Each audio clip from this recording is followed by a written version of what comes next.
The rule establishes requirements for shippers, loaders, carriers by motor or rail vehicle, and receivers involved in transporting human and animal food to use sanitary practices to ensure the safety of that food.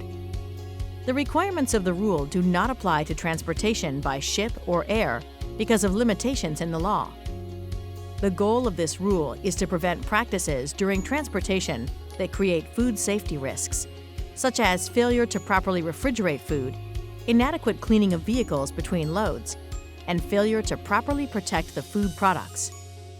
With some exceptions, the final rule applies to shippers, receivers, loaders, and carriers who transport food in the United States by motor or rail vehicle, whether or not the food is offered for or enters interstate commerce.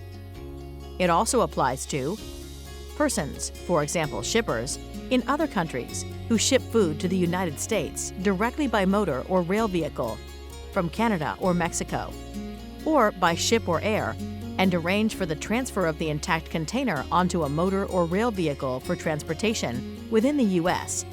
if that food will be consumed or distributed in the United States.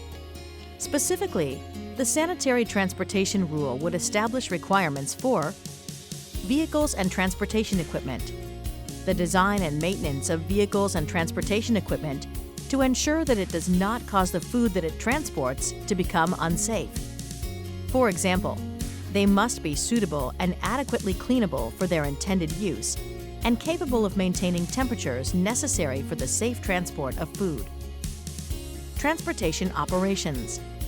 The measures taken during transportation to ensure food safety, such as adequate temperature controls, preventing contamination of ready-to-eat food from touching raw food, protection of food from contamination by non-food items in the same load or previous load, and protection of food from cross-contact, for example, the unintentional incorporation of a food allergen. Training. Training of carrier personnel in sanitary transportation practices and documentation of the training.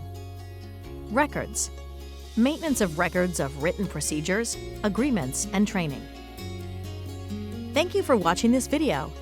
Please follow us at www.extension.psu.edu/FSMA.